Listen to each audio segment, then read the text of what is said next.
This is 7 critical business mistakes I've made so that you don't have to. Number 1, hiring too early. You're gonna feel like in the beginning of whether you buy a business or you start a business that you wanna hire friends or you wanna hire employees, you wanna build a team. Doing a business in the beginning is pretty tough and you've gotta maintain a low overhead. And so when you hire people early on, the pressure is on. You are paying for the food they're putting on their family's table.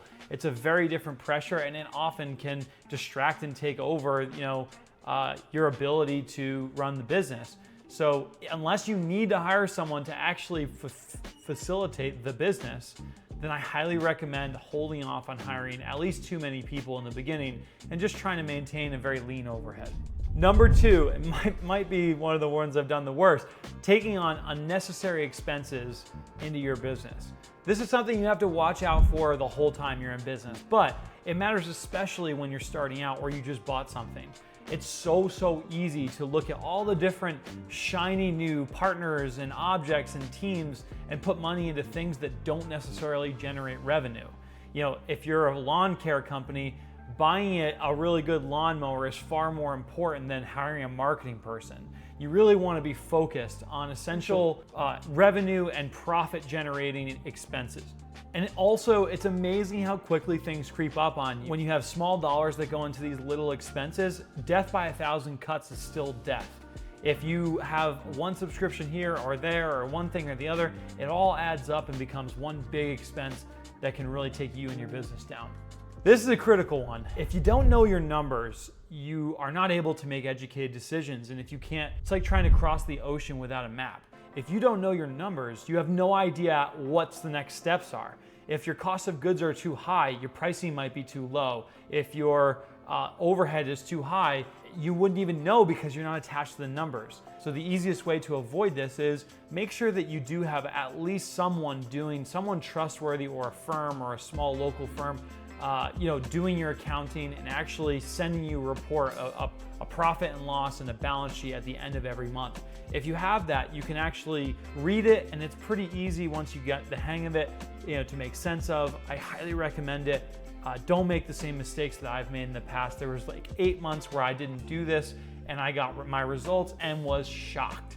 Like what I thought was happening wasn't even close. So the numbers will tell you the story. That's what your job is. You're the hero of this story, and you need that number. You need those numbers to determine what the next steps are to make your business grow and be profitable. This is a really unique one, but when you start or buy a business, it can very quietly happen where your business model can slip into a compromised business model. Essentially, when you start out, your costs are X, or some piece of the business is in place, and then somewhere down the line, competition comes, or your pricing changes, or the market changes, or the demand changes. These changes that can occur can literally compromise the business. You've got to make sure that your business model will last the test of time and it won't be compromised by whatever factors that you can at least try to foresee when you start your business. And when it is compromised, you got to know when to quit or when to pivot. And the numbers will help you determine that, by the way. Okay, this one's kind of crazy. Not vetting your partners. When you go into business, you are going to need partners, whichever way it is. You may need suppliers, you might need equipment partners, you might, there's all kinds of partners out there and people that you're gonna work with. And it's so easy to try to hit the easy button and just partner with who's available and which price makes sense, etc. But you really have to vet the people. Going into business with bad partners is like going to war with bad soldiers, or weak soldiers, or sick soldiers, even worse. It's like you're in the heat of battle already and you're taking fire and you're getting cut down, and the guy next to you is asleep because he's got the flu. It's a horrible mix. You don't want to have bad partners. It will compromise the business. It can compromise your customers and their satisfaction. I mean, it can drive you insane, and it can create undue stress on top of an already stressful situation, which is running any business of any kind. In an extreme case, if you're importing something from China or the Orient or somewhere overseas, even that, going there and physically meeting them and seeing what their factory is like can give you a serious edge up in both developing a relationship with people, but also securing basically that this company knows what they're doing, are trustworthy, are not going to go out of business, are not going to give you faulty products or dangerous products. It ultimately gives you the chance to really be successful. Who your partners are determine who you are. And it's much like friends or family. If you give them your business, they're a part of your business and they're a part of you. So highly, highly recommend vet people, vet partners, vet factories, vet, whoever it is. Just do your due diligence and your research and be confident about who you go into business with, especially when they're internal. This one's jumping back to overhead. Letting it get out of control is really easy. Whether you're starting out or you're way down the line in your business, it is amazing how easy it is and how fast it happens that overhead can get out of control. And overhead is not always bad. There is good overhead. It's really a trick of running lean versus making investments into things and people that will generate more income, more revenue, and more sales, or generate more product that inevitably turn into more sales or services. So the trick with this one is, as you go on through your business career and your business life, no matter how many things come your way, or even in your own personal life, do your best to be lean, to run lean and stay lean until you're ready to make the investment into things that are going to advance the business forward. I think it's really easy in our personal lives, and it kind of spins off into business too, where you create little almost arguments in your head for things you're gonna buy or investments you're gonna make. But if you can't really tie it back to revenue or sales or customer satisfaction, then you really shouldn't be investing into it. It's really a great discipline to run a lean overhead and be very focused on things that will produce more sales, more income, etc. This is the last one, and I think it's a pretty big one. And it's not talked about very often.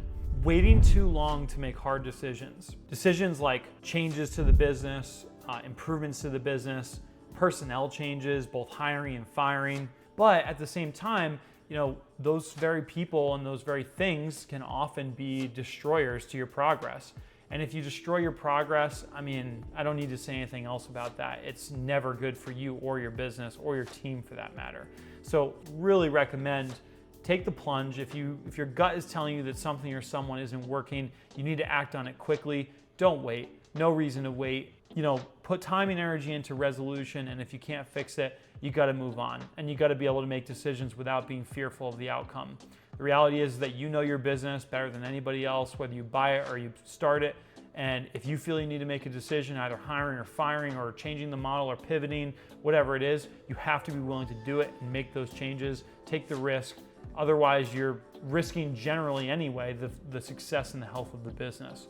So these are the 7 things I came up with and that I've experienced myself and all around me for years and years. I really highly recommend taking this advice. If you have other advice or there's other topics that you've experienced in the past, be sure to share them. There's other videos I've done now on businesses, so whether you're buying or starting a business, there's a ton of available resources that I'm putting out, and we'll be uploading every single week. So be sure to follow, like, and subscribe.